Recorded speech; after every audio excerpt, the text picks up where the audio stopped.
This is the second devotional for Friday, March the 10th, 2023.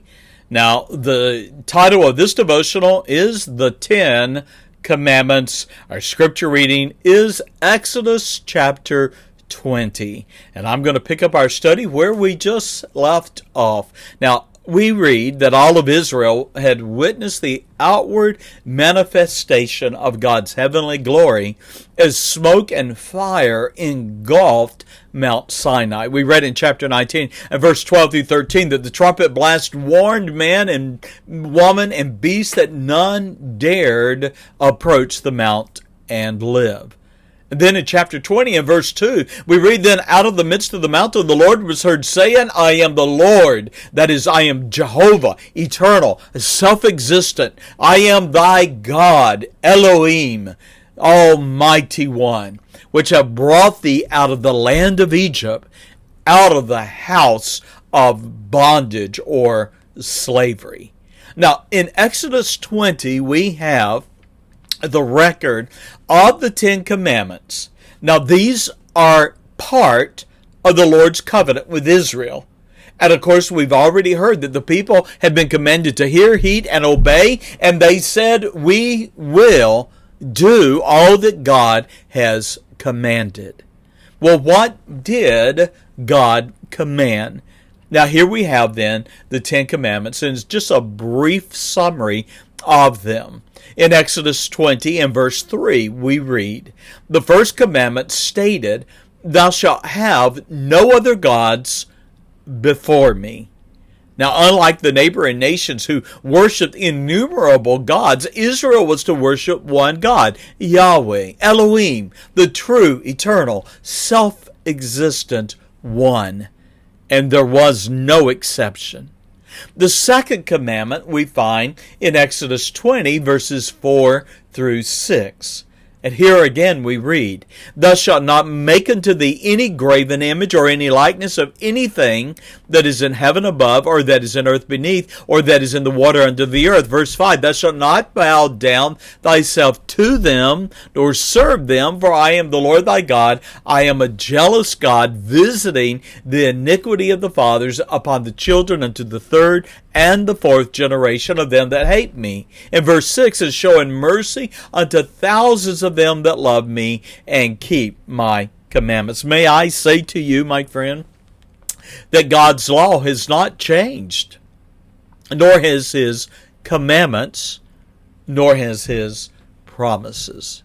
Now, as you consider this, unlike their neighbors then, Israel was not to worship idols or images like Israel's God. The people were warned in verse 5 that the family that would bear the guilt of violating the second commandment would invoke God's judgment not only upon themselves, but upon their children, their grandchildren, and their great-grandchildren. Now, the third commandment we find in verse 7. The third commandment reminded Israel that the very essence of God's character was summed up in his name. And therefore we read, "Thou shalt not take the name of the Lord thy God in vain, for the Lord will not hold him guiltless that taketh his name in vain." You see, God's name was to be honored and not spoken of lightly or in vain. The name and the very meaning of Israel's God was to be hallowed. And sadly, how we hear throughout our culture the cursing of the name of the Lord. Now notice then, if you would, the fourth commandment. Now we find this commandment in Exodus 20, verses 8 through 11. Now the fourth commandment served as a reminder that Israel's God was the creator, and the Sabbath would serve as a day of rest and a memorial to his handiwork. On the Sabbath we read then, verse 8, "Remember the Sabbath day to keep it holy. 6 days shalt thou labor and do all thy work. The seventh day is the Sabbath of the Lord thy God. In it thou shalt not do any work, thou, nor thy son, nor thy daughter, nor thy manservant, nor thy maidservant, nor thy cattle, nor the stranger that is within thy gates." Verse 11, "For in 6 days the Lord made heaven and earth, the sea, and all that is in them is, and he rested the seventh day. Wherefore the Lord blessed the Sabbath day, and he hallowed it." That is, he made it holy. The Sabbath day, then, the seventh day of the week, was dedicated to the Lord as a day of worship and rest. And of course, today's modern church, we have so violated that. Whether you observe the Sabbath on a Saturday or you would consider Sunday to be the Sabbath, the sad fact is that we violate a day of rest and a day dedicated to worship the Lord. Notice, if you would, then the fifth commandment. We find it in Exodus 20 and verse 12.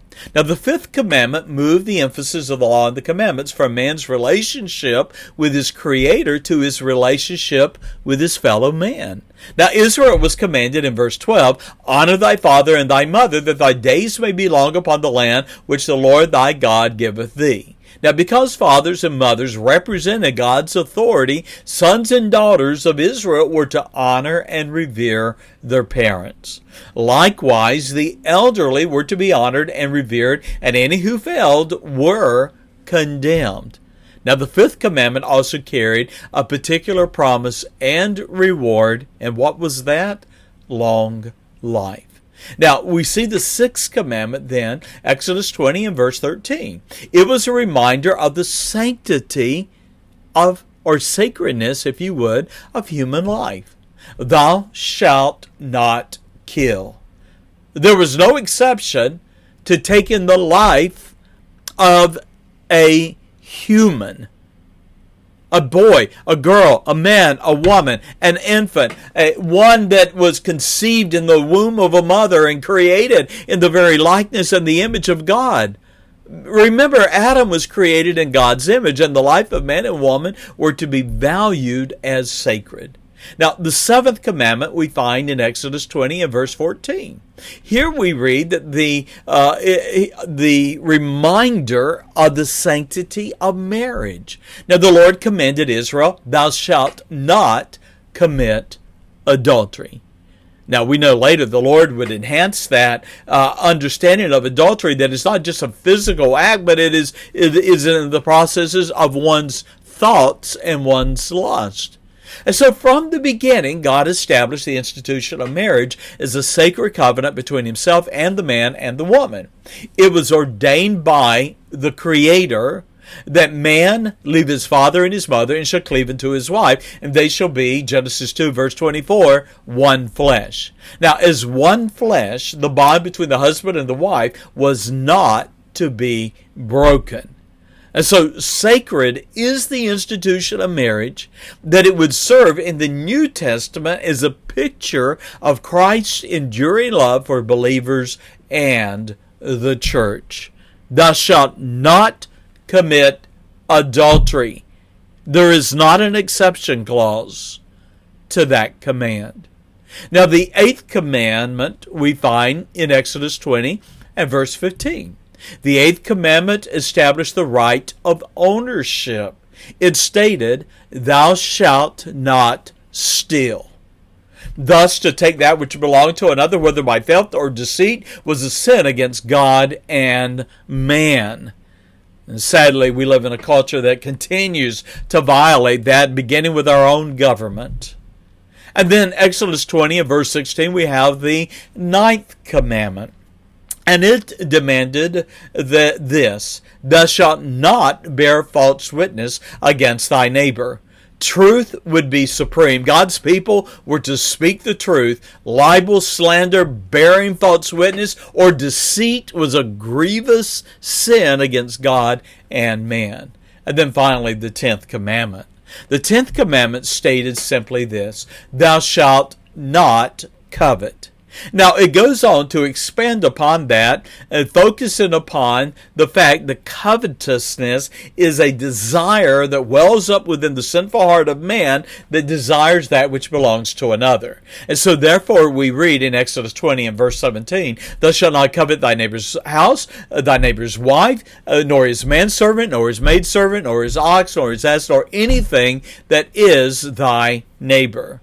Though manifested outwardly, you understand covetousness is deeply rooted within the sinful heart of man.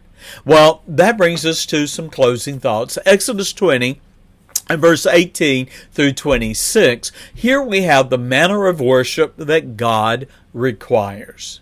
Now, we've already read that God has forbidden idols and images of himself. And the Lord was also, though, concerned about the attitude and the manner of those who approached his altar and worship and offer sacrifices. And so in Exodus 20 and verse 26, then, we see that even steps were forbidden at the altar to preserve a modest, respectful decorum, lest those who worship be perceived as immodest. In other words, as the altars were built, there would not be allowed steps that would lead up to the altar, for the priests themselves were wearing robes. And so modesty was God's standard. Well, here's a closing thought for you. The Lord's expectations for Israel's altar and his demand for modesty, it really should be instructive to you and to me. The priests were commanded to conduct themselves in a manner befitting the holiness of God. They were not to allow nakedness, immodesty, to distract those who worship the Lord. Tragically, in a world that anything goes in our churches, it seems to have become the mode of worshipers in the 21st century. I fear there is little thought that is given to the manner or the style of worshiping God, who is holy. I invite you, there are 4 discussion questions, 4 study questions at the conclusion of heartofashepherd.com. I invite you, go to that link, study those questions, that you might gain a greater understanding and an application of the truths we've studied today. God bless you, and bye-bye.